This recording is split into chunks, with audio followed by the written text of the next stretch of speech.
আসসালামু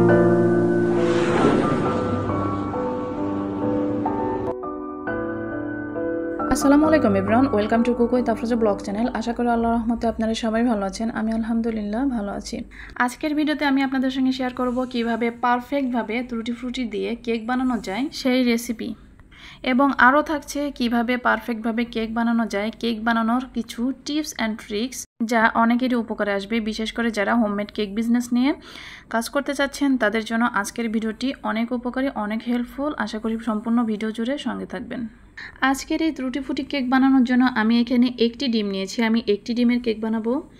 আর এখানে নিয়েছি হাফ কাপের একটু কম ময়দা, আর নিয়েছি ত্রুটি ফুটি এবং কিশমিশ, নিয়েছি 3 টেবিল চামচ তেল, সয়াবিন তেল নিয়েছি, কর্নফ্লাওয়ার নিয়েছি 1 টেবিল চামচ, বেকিং পাউডার নিয়েছি হাফ টেবিল চামচ, ভ্যানিলা এসেন্স নিয়েছি 1/4 টিস্পুন। এখানে আরও একটি উপকরণ লেগেছে, সেটা হলো গুঁড়ো করে রাখা চিনি। আমি সবসময় কেক বানানোর জন্য চিনি গুঁড়ো করে রেখে দিই। আমার এখানে ভিডিওতে দেখানোর কথা মনে ছিল না। আমি শুকনো উপকরণগুলো ভালো করে 2 থেকে 3 বার চেলে নিলাম। এখানে একটি বাটিতে আমি ডিমটা ফেটিয়ে প্রথমে লো স্পিডে বিট করে নিলাম। 1 মিনিটের মতো বিট করার পরে আমি এখানে 3 টেবিল চামচ গুঁড়ো করা চিনি দিয়ে দিলাম। আপনারা মনে রাখবেন, একটা ডিমের জন্য আমি নিয়েছি 3 টেবিল চামচ সয়াবিন তেল এবং 3 টেবিল চামচ চিনির গুঁড়া। চিনির গুঁড়া দিয়ে ভালো করে ডিমটা বিট করে নেব। বিট করতে করতে যখন এইরকম একটা পর্যায়ে চলে আসবে তখন আমি এর মধ্যে দিয়ে দেব ভ্যানিলা এসেন্স এবং তেল।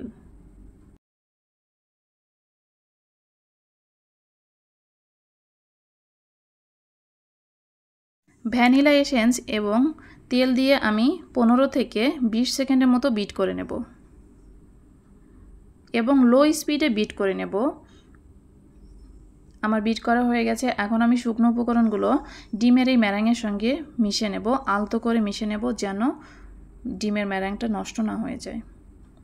খুব দ্রুত তাড়াহুড়ো করে মেশাতে যাবেন না, একদম ধীরে ধীরে আলতো করে ডিমের ম্যারাঙের সঙ্গে শুকনো উপকরণগুলো মিশাবেন। আমি 2 বারে এই শুকনো উপকরণগুলো ডিমের ম্যারাঙের সঙ্গে মিশিয়ে নিয়েছি।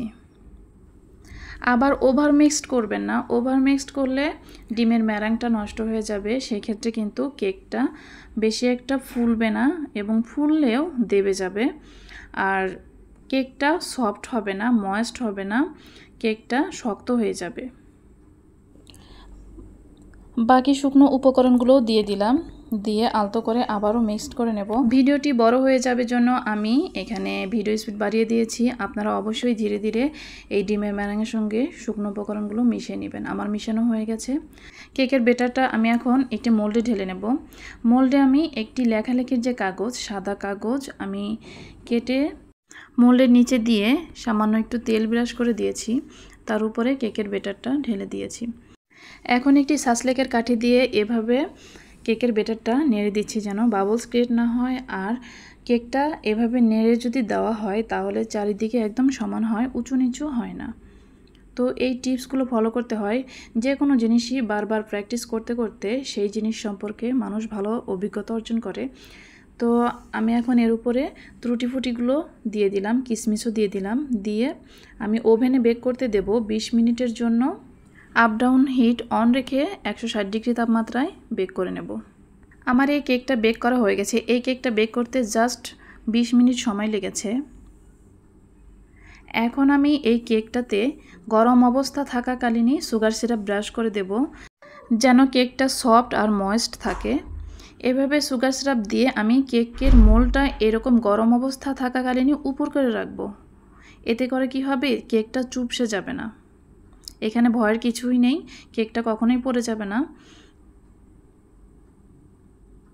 অথবা আপনারা র্যাপিং পেপার দিয়ে মুড়িয়ে রেখে দিতে পারেন। তবে আমি সবসময় এটাই করি, কেক বেক করার পরে গরম অবস্থাতেই আমি মোলটা উপর করে রেখে দিই। এতে করে আমার কেক কখনোই চুপসে যায় না। যত সময় ঠান্ডা না হবে তত সময় আমি কেকটা এভাবেই উপর করে রেখে দেব। আমার কেকটা এখন ঠান্ডা হয়ে গেছে। আমি এখন চাকু দিয়ে কেকটা কেটে স্লাইস করে নেব। আপনারা যারা ভিডিওটি দেখে এই পর্যন্ত এসেছেন, আপনাদের কাছে একটাই রিকোয়েস্ট, আমার ভিডিওটি যদি আপনাদের কোনো উপকারে আসে বা আমার ভিডিওটি যদি আপনাদের ভালো লেগে থাকে অবশ্যই লাইক, কমেন্ট, শেয়ার করবেন। আর যারা আমার চ্যানেলটি সাবস্ক্রাইব করেনি অবশ্যই সাবস্ক্রাইব করে পাশে থাকা বেল আইকন প্রেস করে দিবেন যেন নিত্য নতুন কোনো ভিডিও আপলোড করলে আপনাদের কাছে সর্বপ্রথম নোটিফিকেশন পৌঁছে যায়। আমার আজকের ত্রুটি ফুটি কেক রেডি। কেকটা অনেক মজা হয়েছিল, আমার বাচ্চারা অনেক পছন্দ করেছিল এই কেকটি। আপনারাও আপনাদের বাচ্চাদের জন্য এই কেকটি তৈরি করে নিতে পারেন, বাসায় ট্রাই করে দেখবেন, অবশ্যই ভালো লাগবে। আজকের ভিডিওটি এই পর্যন্তই। সবাই ভালো থাকবেন, সুস্থ থাকবেন। আল্লাহ হাফেজ। আসসালামু আলাইকুম ওয়া রাহমাতুল্লাহি ওয়া বারাকাতুহু।